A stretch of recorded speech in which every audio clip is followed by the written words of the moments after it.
हे जर आपण नाही केलं तर मग त्या एकादशीला काही अर्थ नाही. श्रम एव ही केवलम. एकादशीच्या दिवशी जास्तीत जास्त उपवास, उप म्हणजे जवळ आणि वास म्हणजे राहणे, भगवंताच्या जवळ राहणे, भगवंताच्या सानिध्यात. भगवंताच्या सानिध्यात कसं राहणार? अभिन्नत्वात नाम नामिनो. भगवंताचं नामजप करा. नामामध्ये भगवंत आहेत, लीलेमध्ये भगवंत आहेत, कथेमध्ये भगवंत आहेत, ग्रंथामध्ये भगवंत आहेत, भागवताच्या पानापानामध्ये भगवंत आहेत. नवे नवे भागवत हेच भगवंताचं रूप आहे. कलो नष्ट त्रशामेश पुराण आर्को उधोनोदित. त्या कलियुगाच्या प्रारंभी भगवंत अंतर्धान झाले होते धर्म ज्ञानादिबीसह, आणि तेव्हा भागवताचा उदय झाला. भागवत रूपी सूर्याचा उदय झाला. कलियुगातील अज्ञान रूपी अंधकाराचा दूर करण्यासाठी भगवंत भागवत रूपामध्ये अवतरित आले. ग्रंथ नव्हे हा श्रीकृष्ण प्रत्यक्ष भगवंत आहेत भागवत म्हणजे. अशा प्रकारचे एक एकादशीचं महत्व आहे. आणखीन एकादशीचं महत्व तुकाराम महाराज बरंच सांगतात.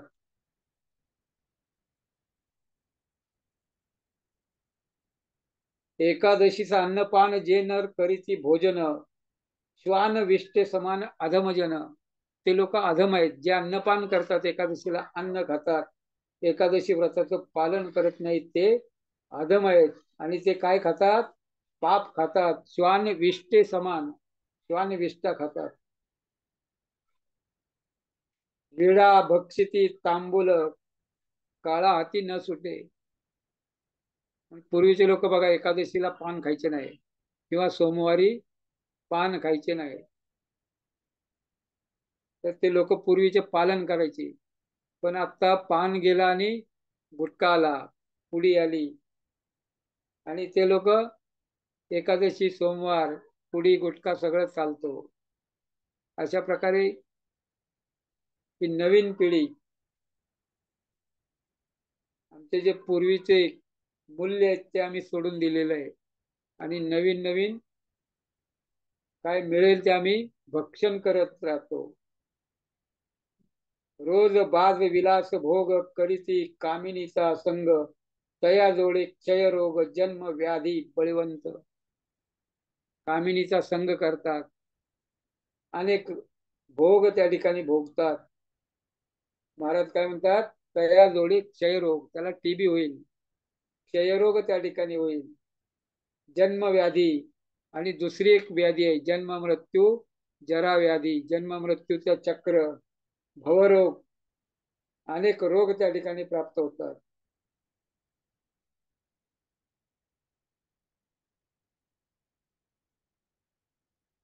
आणि जे कोणी उपवास करतात, एकादशी करतात, कथा कीर्तनाला जातात, भगवंताची सेवा करतात, त्यांना अनेका वारी जाता कोणा, त्याच्या पापे जाना ठेंगना तो महामेरू. त्याला पाप लागतो, तया दंडी यमदूत. दुसरा कोणी चालला असेल, दुसरा कोणी एकादशीचं व्रत करत असेल, दुसरा कोणी कथा कीर्तनाला चालला असेल, आणि त्याला जर अडथळा आणला, त्याला जाऊ दिलं नाही, नको जाऊ, तर तया दंडी यमदूत, त्याला यमदूत दंड करतात आणि दोघही नरकाला जातात. पण एखाद्यानं जर प्रेरणा दिली की तू एकादशी व्रत कर, भगवंताची कथा ऐक, नामजप कर, तर त्याचं पुण्य दोघांनाही मिळतं, भगवंताची कृपा. करविता व्रत अर्ध पुण्य लाभे. जर तुमचं ऐकून कुणी व्रत केला तर त्या व्रताचं अर्ध पुण्य प्राप्त होतं. आणि मोडविता दोन्ही नरका जाती, महाराज सांगतायत. तर एखाद्याचं व्रत मोडण्यासाठी तुम्ही भाग पडला किंवा निमित्त कारण बनला तर नरका जाणे चुकेना. तुका म्हणे तप तीर्थ व्रत याग भक्ती हे मार्ग मोडू नये. म्हणजे आपले मार्ग आहेत पूर्वीचे चालत आलेले, महाजना येणं गतास पंथा, जे आचार्य आहेत, महाजन आहेत, शुद्ध भगवंताचे भक्त आहेत, त्यांनी जे मार्ग दाखवलेला आहे ते मार्ग सोडू नये, ते मार्ग मोडू नये. प्रत्येकानं तप तीर्थ व्रत केलंच पाहिजे, यज्ञ केला पाहिजे.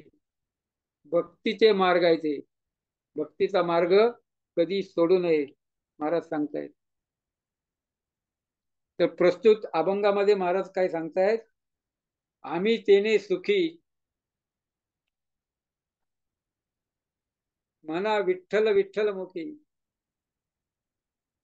त्यामुळं सुख प्राप्त होतं. कशामुळं?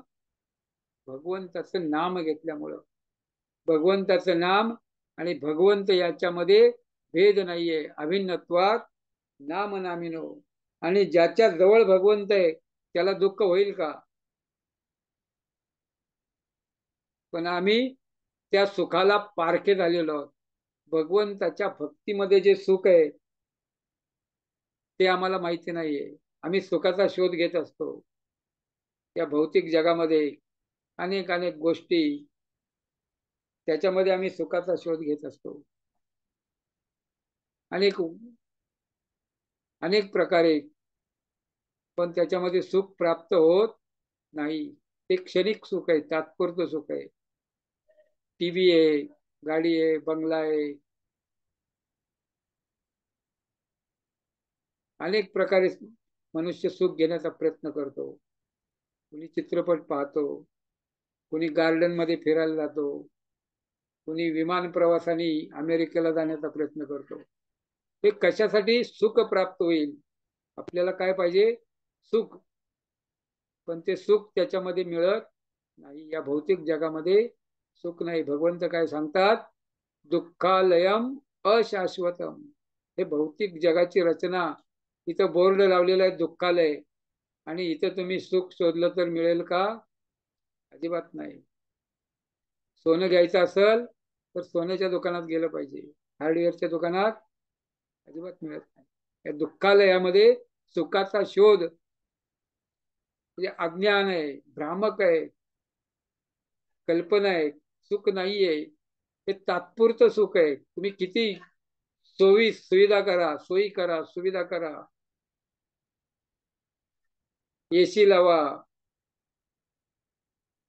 पण हे तात्पुरतं सुख आहे.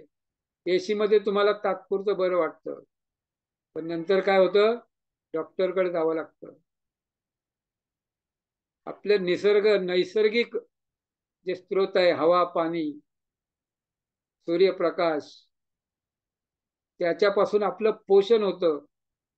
पण हे जे कृत्रिम आपण पर्याय शोधलेले आहेत सुखासाठी, त्याच्याने आपलं काय होतं? शोषण होतं. आपली शारीरिक बल शक्ती कमी होते. पण लोकांना काय वाटतं? आम्ही सुधारणा केली, डेव्हलपमेंट झाली, आम्ही एसी लावला,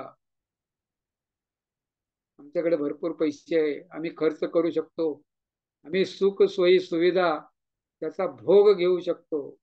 पण भोग से आता है रोग. अशा प्रकारे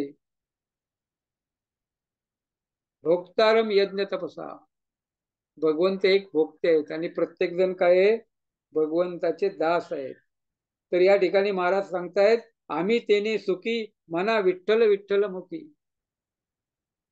सुख पाहता जवा पडे, दुःख पर्वता एवढे.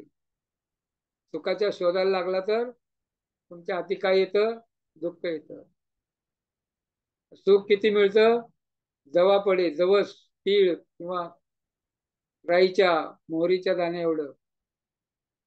पण दुःख किती येतं? मोठं पर्वत आहे एवढे. दुःख आल्यानंतर आपल्याला काय वाटतं? आपल्यावर डोंगर कोसळला, दुःखाचा डोंगर कोसळला. सुख पाहता जवा पडे, दुःख पर्वत आहे एवढे. त्या भौतिक जगामध्ये ही अवस्था आहे, हे सत्य आहे. म्हणून काय करा? भगवंताची भक्ती करा. सुखा लागी करीसी तळमळ, तरी तू पंढरीसी जाय एक वेळ. लाखो वारकरी पंढरीच्या दिशेनं निघण्यासाठी तयार झालेले आहेत वारीला.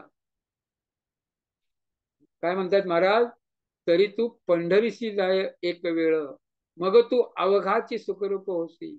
भक्ताच्या संगतीमध्ये आणि विठ्ठल भगवंताचं दर्शन झाल्यानंतर मग तो सुखरूप होशील. तोपर्यंत तुला सुख मिळणार नाहीये. अशा प्रकारे सुखाची व्याख्या महाराज करतायत. सर्व सुखाचे आगर बाप रुक्मा देवीवर. सुख कुठे आहे? बाप रुक्मा देवीवर. विठ्ठल रुक्मिणी, विठ्ठल रुक्मीच्या चरणावर, विठ्ठल रुक्मीच्या दर्शनामध्ये सुख आहे संतांना.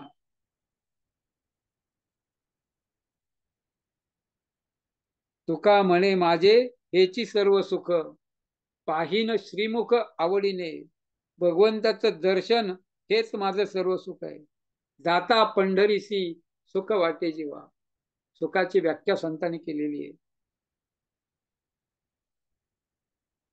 पण हे भौतिक सुख आहे, मृगजळ आहे. मृगजळ वाळवंटामध्ये किंवा उन्हाळा रणरणत्या उन्हामध्ये आपण पाहतो, आपल्याला दूर असं मृगजळाचा आभास होतो आणि तहान लागलेली आहे आणि त्या दिशेने ते मृग काय करतो? धावत जातो पाणी पिण्यासाठी. आणि तिथे गेल्यानंतर पाहतो तर पाणी नाहीये.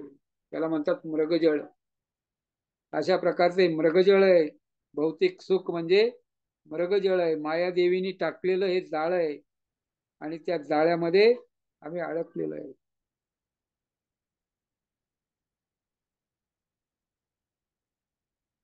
म्हणा विठ्ठल विठ्ठल मुखी. आणि जेव्हा आपण भगवंताचं नाव घेऊ तेव्हा आपण खऱ्या अर्थानं सुखी होऊ. खऱ्या अर्थाने सुखी होण्याचा प्रयत्न भगवंताचं नाम नामाचं नाही. कलिकाले नामरूपे कृष्ण अवतार. भगवंताचा अवतार नामरूपामध्ये होतो. आणि कलियुगामध्ये एकच साधन आहे, हरेर नाम हरेर नाम हरेर नामैव केवलम. भगवंताचं नाव त्याशिवाय दुसरं कुठलंही साधन नाहीये. कली संतरण उपनिषद. हरे कृष्ण कृष्ण कृष्ण हरे हरे, हरे राम राम राम हरे हरे. भगवंताचं नाव घ्या, त्याच्याशिवाय कुठलंही साधन नाहीये. कलियुगामध्ये उद्धार हरीचे नामे. भगवंताचं नाम घेतलं तर उद्धार होतो.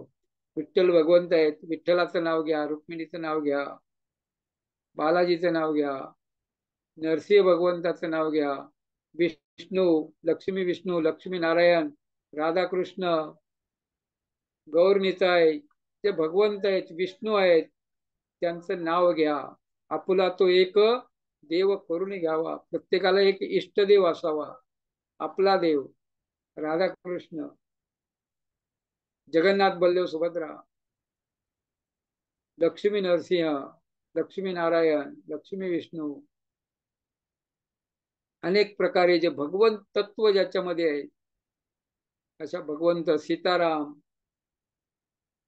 अशा भगवंतांना आपलंस करून घ्यावं. त्यांचं नाव घ्यावं. हरी हरी हरी मंत्र हा शिवाचा. शिवजी सुद्धा काय करतात? भगवंताचा नामजप करतात. पार्वती मातेला सांगतात, काय सांगतात? नामजप. भगवंताच्या नामाशिवाय दुसरं कुठलंही साधन नाहीये. भगवान श्रीरामाचं नाव शिवजी घेतात. अरे तिकडे बॉल बिल लावू नको काय. आंबावड्याचे बांधले ऋषुदादा. हरे कृष्ण हरे ऋषुदादाने कृष्ण मुंबईवरून आंबावड्याला त्याला. हरे कृष्ण. मुंबईहून कोण आणलं आंबवडे? केलं प्रभूजी, म्यूट केले. हरे कृष्ण.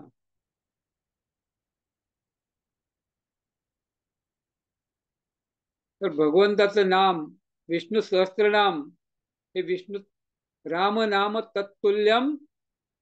पार्वतीला सांगतात शिवजी की भगवंताचे 1000 नावं जे आहेत, एक रामनाम घेतलं तर त्याबरोबर एक रामनाम 1000 नामांच्या बरोबर आहे. अशा प्रकारे भगवंताच्या नामाचा महिमा आहे. म्हणून प्रत्येकाने भगवंताचं नाव घेतलं पाहिजे. आणि तेच महाराज सांगतायत, विठ्ठल विठ्ठल मनामुखे. तुमचे एर वित्त धन ते मद मृत्तिके समान. तुमचं जे धन आहे या भौतिक जगातलं, नोटा आहेत, नाणं आहे, सोनं आहे, चांदी आहे. एर वित्त धन, गाडी आहे, बंगला आहे, प्रॉपर्टी आहे, बँक बॅलन्स आहे, हे सगळं एर आहे. एर म्हणजे त्याची किंमत फक्त इथंच आहे. तुम्ही जोपर्यंत आहे इथं या भारतामध्ये तोपर्यंत रुपया चालतो. अमेरिकेला जायचं असेल तर त्याला बदलून डॉलरमध्ये घ्यावा लागतो. तसं या भौतिक जगामध्ये आहे. आणि तुम्ही या देहामध्ये आहे जिवंत आत्मा, तोपर्यंत एर वित्त आहे. त्याच्यानंतर हे वित्त धन कामाला येत नाही. तर कुठलं धन कामाला येतो? भगवंताचं नाम, भगवंताची सेवा, भगवंताची भक्ती. जेव्हा आपण हे ब्रह्मांड भौतिक जगत सोडून आध्यात्मिक जगतामध्ये जाण्याचा मृत्यूच्या नंतर जेव्हा योग येतो, तेव्हा तुमच्याकडे हे धन असेल तर तुम्हाला तिकडचं तिकीट दिलं जातं. ज्याच्याकडे जास्त पैसे त्याला विमानाचं तिकीट, ज्याच्याकडे पैसे नाहीये किंवा कमी पैसे त्याला मग ट्रेनचं तिकीट जनरल. त्याच्याकडे 100 रुपयामध्ये सोलापूरला माणूस पुण्यावरून जाऊ शकतो जनरल तिकीटमध्ये. त्याच्याकडे जर 2,000 रुपये असेल तर तो प्लेनने जाऊ शकतो. तसं तुमच्याकडे जर हरिनामाचं धन असेल, भगवंताच्या भक्तीचं सेवेचं धन असेल तर तुम्ही आध्यात्मिक जगतामध्ये वैकुंठ धामामध्ये भगवंताच्या धामामध्ये जाऊ शकता. ते धन महत्वाचं आहे. बाकीचं धन इथंच राहणार आहे, सोबत काही जात नाही. फुटकी कवडी रावणाचं किती होतं? सोन्याची लंका. पण सोबत काय गेलं का? नाही, कुणीच काही घेऊन जात नाही. कफन को जेब नाही होती. सगळं इथंच ठेवून जावं लागतं. माझं घर, माझा बंगला, माझी गाडी, माझी फॅमिली, माझा समाज, माझे नातेवाईक, माझा देश, सगळं माझं, मी आणि माझं, हे सगळं इथं ठेवून जावं लागतं. जेव्हा आत्मा या शरीरातून निघतो बाहेर मृत्यूच्या वेळी, तेव्हा एका क्षणामध्ये ते सगळी नाती संपून जातात. कोणी सोबत येत नाही. हरिविन धावया न पावे कोणी. एका चक्र पाणी वाचून या. भगवंता वाचून तुम्हाला मदत करायला कुणी येत नाहीये. सोबत येणार आहे फक्त भगवंत परमात्मा रूपाने. आत्म्याच्या सोबत भगवंत विराजमान असतात आणि तेच आपल्या सोबत येणार आहेत. आणि त्यांची सेवा, त्यांची भक्ती, त्यांचं नाम, त्यांचं स्मरण, ते सोबत येणार आहे. आणि ते आपल्याला आध्यात्मिक जगतामध्ये जाण्यासाठी मदत करणार आहे. बाकीचं धन महाराज काय म्हणतात? मृत्तिके समान, परद्रव्य लोष्टवत, परस्त्री मात्रवत, परद्रव्य लोष्टवत. मृत्तिके समान. दुसऱ्याचं धन आहे, आपलं नाहीये, त्याच्यावर आपला अधिकार नाहीये. पण आज या भौतिक जगामध्ये पाहतो आपण, प्रत्येक जण दुसऱ्याचं धन मला कसं मिळेल, फसवून, चोरी करून, येन केन प्रकारे आपल्याला दुसऱ्याचं धन मिळालं पाहिजे, अशा प्रकारची वृत्ती या भौतिक जगामध्ये प्रत्येकाची झालेली आहे. प्रत्येक जण धनाच्या मागे लागलेला आहे. दुसऱ्याचं धन आपल्याला मिळावं. भगवंत सांगतायत, ईशावास्य इदम सर्वम यत् किंचित जगत्यान जगत. या जगतामध्ये जे जे काही आहे ते सगळं भगवंताचं आहे. आणि भगवंतानी प्रत्येकाला वाटून दिलेलं आहे प्रत्येकाच्या हिश्श्याचं. तर आपल्या हिश्श्याला जे मिळालेलं आहे धन, वित्त, परिवार, त्याच्यामध्ये आपण समाधान राहिलं पाहिजे. दुसऱ्याचं आपल्याला कसं मिळेल यासाठी प्रयत्न करणं म्हणजे पापाची वासना नको दाऊ डोळा, महाराज म्हणतात. ते पापाची वासना आहे. दुसऱ्याचं धन, दुसऱ्याची पत्नी, दुसऱ्याचं क्षेत्र, शेती लुटणं, 6 प्रकारचे आतताई, दुसऱ्याचा निर्गुण खून, हत्या करणं, प्रभुपादांनी सांगितलेलं आहे. हे 6 प्रकारचे आतताई आहेत आणि यांचं यमाचा पाहुणा प्राणी होय, नरका जाणे चुकेना. जेव्हा आपण दुसऱ्याचं हरण करतो, धन, वित्त, स्त्री, क्षेत्र, प्राण, तेव्हा आपल्याला नरकामध्ये जावं लागतं. हे केव्हा कळतं आपल्याला?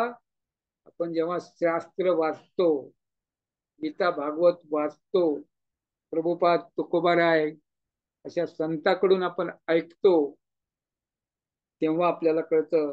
बाकीच्या लोकांना ते समजत नाहीये. तिसऱ्या चरणामध्ये महाराज सांगतायत, कंठी मिरवा तुळशी, व्रत करा एकादशी. गळ्यामध्ये कंठी माळा घाला. कुठली? तुळशीची माळा. त्यामुळं काय होतं? आपलं शुद्धीकरण होतं. 56 भोग 36 व्यंजन, बिना तुलसी प्रभू एक नाही मानी. आपण भगवंताला भोग दाखवतो, नैवेद्य, पण तुलसीचं पान असल्याशिवाय भगवंत त्याचा स्वीकार करत नाही. प्रत्येक वेळेस नैवेद्य दाखवताना, भोग दाखवताना त्याच्यावर तुळशीचं पान आपल्याला ठेवावं लागतं आणि तेव्हा भगवंत त्याचा स्वीकार करतात आणि मग आपल्याला प्रसाद रूपाने पुन्हा परत देतात. असे भगवंत कृपाळू आहेत. पण भगवंत केव्हा कृपा करतात? आपण जेव्हा तुलसी देतो, तुलसी महाराणाची आपण सेवा करू, तुलसी महाराणीला प्रार्थना करू. प्रत्येकानं रोज तुळशीची प्रार्थना केली पाहिजे, तुळशीला जल दिलं पाहिजे आणि तुळशीला परिक्रमा, प्रदक्षिणा घातल्या पाहिजे. वृंदेदेवी तुलसी महाराणी ही वृंदादेवी आहे. कृष्ण भक्ती प्रदायिनी, भगवंताची भक्ती ती प्रदान करते, म्हणून आपण तिला रोज प्रार्थना केली पाहिजे. अशा प्रकारे तुळसी, कंठी मिरवा तुळशी, आणि म्हणून महाराज सांगतायत, गळ्यामध्ये तुळशीची माळ घाला. त्यामुळं काय होतं? आपलं शुद्धीकरण होतं. आपण जे जे भक्षण करतो, प्राशन करतो, खातो, पितो, तर आपल्या कंठी तुळशी असेल तर ते आपण जे खातो त्याचं शुद्धीकरण होतं. व्रत करा एकादशी, आणि एकादशीचं व्रत करा. महाराज सांगतायत, तुम्ही सगळे व्रत, कुठलेही व्रत नाही केले तरी चालेल, पण एकादशीचं व्रत अवश्य करा. एकादशी व्रताचा महिमा आहे. ब्रह्मसंहितेमध्ये सांगितलेलं आहे, सहस्त्राणी अश्वमेध सहस्त्राणी राजसूय शतानीच. हजारो अश्वमेध आणि शेकडो राजसूय यज्ञाचं फळ, जे फळ आहे ते एकादशीच्या एक आना सुद्धा नाहीये. एक आना म्हणजे 6%. पूर्वी 16 आण्याचा रुपया होता, 6 पैशाचा एक आना. म्हणजे हजारो राजसूय यज्ञ, अश्वमेध यज्ञाचं जे फळ आहे त्याचं फळ एक आना सुद्धा एकादशीच्या फळाच्या बरोबरी करू शकत नाही. एकादशीचं फळ किती आहे? 100%. आणि हजारो राजसूय अश्वमेध यज्ञाचं फळ किती आहे? 6%, 6-7%. 100च्या पुढं हे फळ खूप किरकोळ आहे. म्हणून एकादशी प्रत्येकाने केली पाहिजे. एकादशी केल्यामुळं तुम्हाला भक्तीमध्ये प्रगती होईल, भगवंताच्या धामाचा मार्ग प्रशस्त होईल, आनंद मिळेल, सुख मिळेल, आरोग्य चांगलं राहील, आयुष्य त्या ठिकाणी तुमचं वाढेल.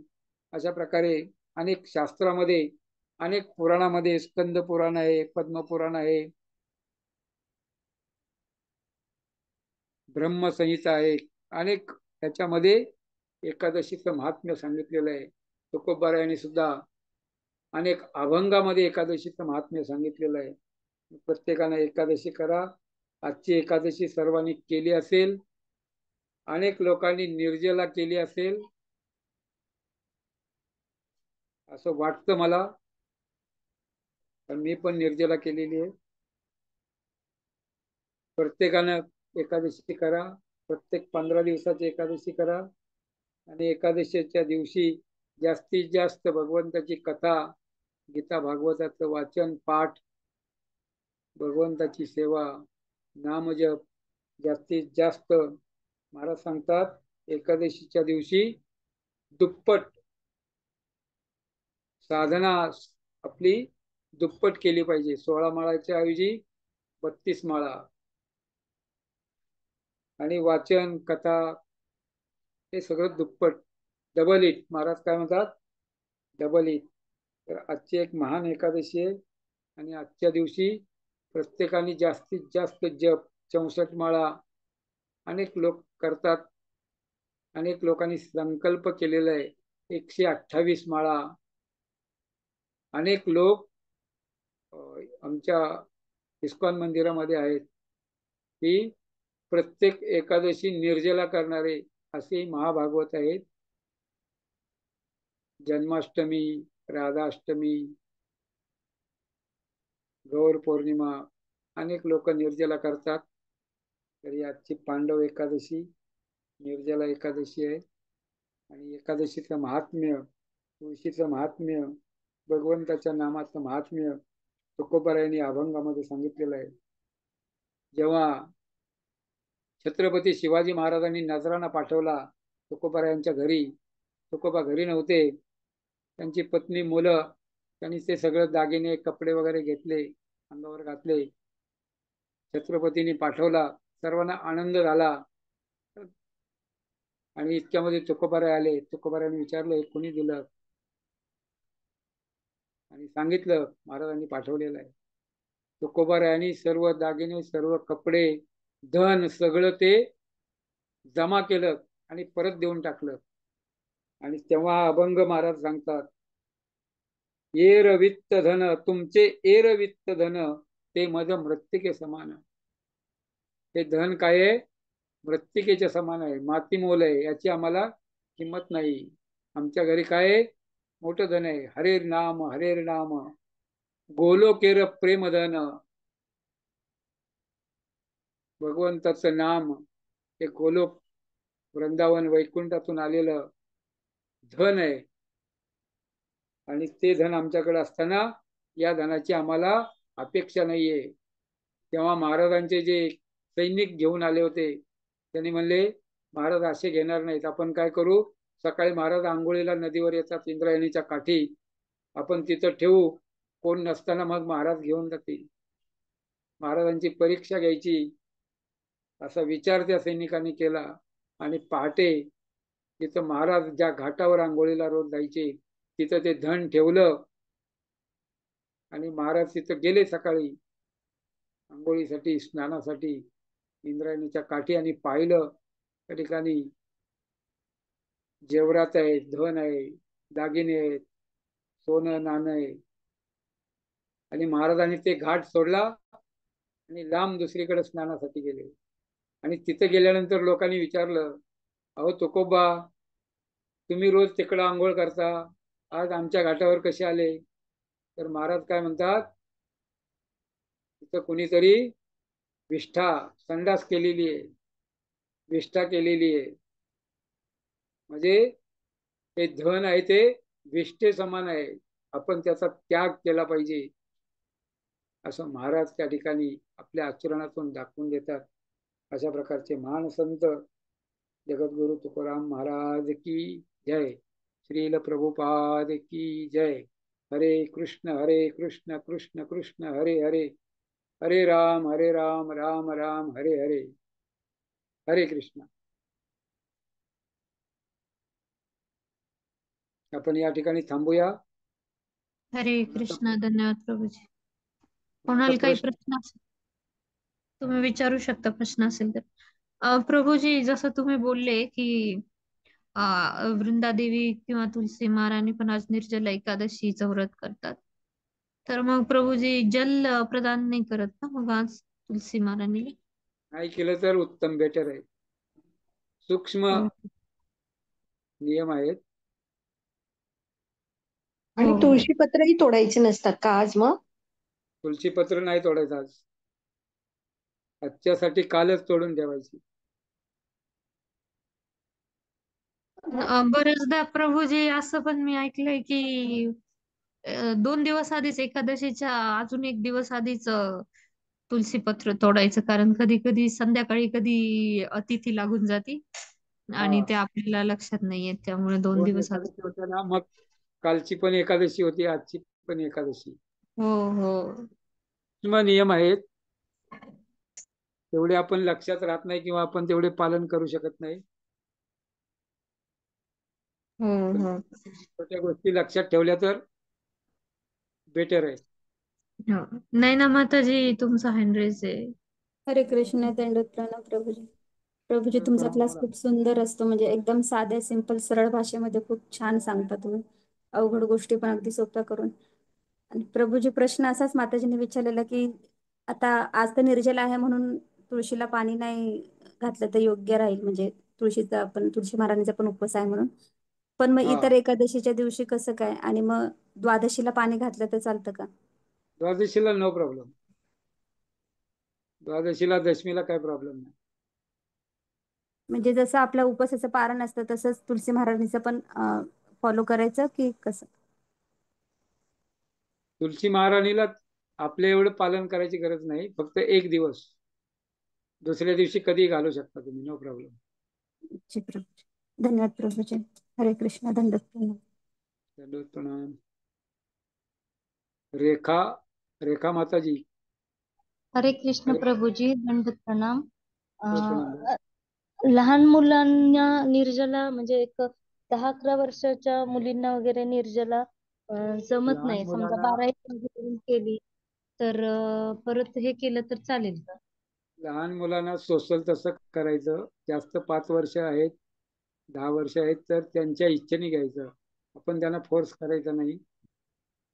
त्यांच्या इच्छेने, त्यांची इच्छा असेल, त्यांनी पाहतात आई वडील काय करतात, आज उपवास करतात, मग ते म्हणतात आम्ही पण उपवास करतो. पण त्यांची मानसिक तयारी झाली पाहिजे. आई वडील हम्म. खात नाहीत आज काय, मग आपण पण उपवास करू, असं त्यांची मानसिक तयारी झाली पाहिजे. आपण आता निर्जला करतो, पण आपली 2 दिवसापासून मानसिक तयारी झाली असेल तर मग आपण करू शकतो. आपली मानसिक तयारी नसेल, मग दशमीच्या दिवशी रात्री भरपूर खाल्लं, ते जे पचन नाही झालं तर मग तहान लागते, मग त्रास होतो आणि मग ते व्रत तोडलं जाऊ शकतं.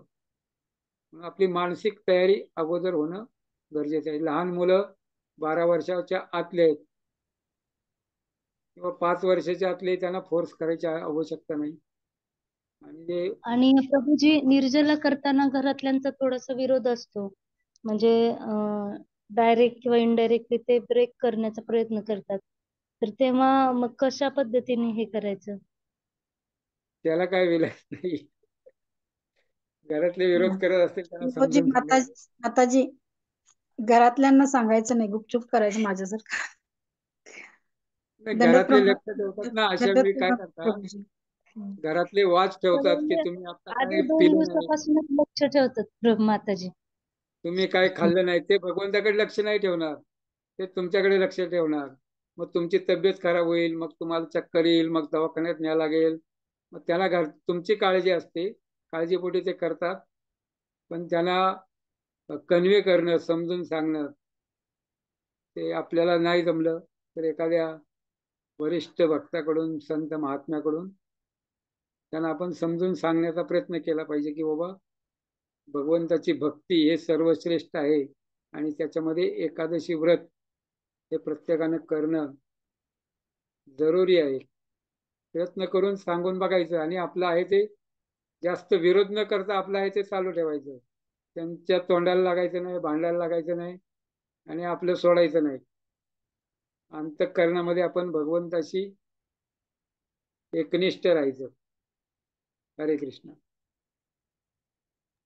धन्यवाद आणखीन कोण? प्रभूजी, खूप धन्यवाद. हरे आज कृष्ण. आज कोणी कोणी आज निर्जला एकादशी केली आहे, हँड रेस कराल का तुम्ही, ज्यांनी आज निर्जला केली एकादशी? हँड तुम्हाला जमत असेल तर करू शकता. रेखा माताजींनी निर्जला केली. ओके. हरी अजून बोल. कोणी केली? हरी बोल. प्रभूजींनी केली आहे निर्जला. हरी अजून बोल. हा, मी पण निर्जला केली प्रभूजी. हरी बोल. आणि ठीक आहे. ग्रुपमध्ये सगळे आपले आज जॉईन झाले. 16 माळा करतायत का सगळे? कोण कोण 16 माळा करतायत? हँड करा तुम्ही. विजया माताजींनी पण हो निर्जला हो केली. हरी बोल. हो मी आता ह्या वर्षी तिसऱ्यांदा केलेली आहे. 2 वर्ष झालं मी जॉईन असते ना क्लासला. पण मला हो आधी हो पहिल्यांदा थोडं धाडस होत नव्हतं, पण मी प्रभूवर सोडवलं सगळं. हो. भगवंतावर सोडवलं, तू माझ्याकडून करवून घे. आणि मग हा, हा, खरोखरच म्हणजे मला काहीही त्रास होत नाही आणि व्यवस्थित निर्जला मी करते उद्या पहाटेपर्यंत. आणि वाचन आणि जपमाळा पण करते 25, 30, 32 अशापर्यंत. आणि ही अरे सगळी वा. वैशाली माताची, वैशाली माताजी म्हणजे काय नाव होतं, वामन लीला माताजींची कृपा. त्या क्लास घेतात रात्री 9ला भगवद्गीतेचा. हा हा हा हा. आणि मी हरी 7च्या ह्या बोल. क्लासला पण हजर असते प्रत्येक शनिवारी. हो अं, हो. ही आपली सर्वांची कृपा आणि भगवंतांची कृपा. दंडवत प्रणाम माताजी. आणि हरे कृष्ण. अजून कोण कोण 16 माळा करताय आज? अ, किंवा आज केल्या आहेत 16 माळा? हँड करा तुम्ही. रोज करत नाही पण आज केल्या एकादशीच्या दिवशी 16 माळा. तुम्ही हँड करू शकता. ठीक आहे. हरे कृष्ण बाकीच्या माता. भगवंताच्या कृपेने माझ्या रोज होतात 16 माळा. आणि एकादशीच्या दिवशी जनरली मी 64 माळा करते.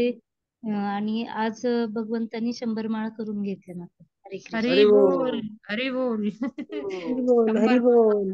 खूप छान माताजी, खूप छान. हरी बोल. धन्यवाद. हरे कृष्ण. धन्यवाद सर्वांचे. थांबूयात प्रभूजी आपण इथेच. वांछ कल्पतरुभ्यश्च कृपा सिंधुभ्येव च पतितानां पतितानां पावनेभ्यो वैष्णवेभ्यो नमो ओम नमः. अनंत नमो कोटि नमः. वैष्णव वृंद की जय. दंडवत प्रणाम. एकादशी महोत्सव की जय. हरे कृष्ण. दंडोत प्रणाम. कृपा जी की जय. महाराज की हरे जय. कृष्ण. हरे कृष्ण तुकाराम प्रभूजी. महाराज. हरे हरे हरे कृष्ण प्रभूजी. दंडवत प्रणाम.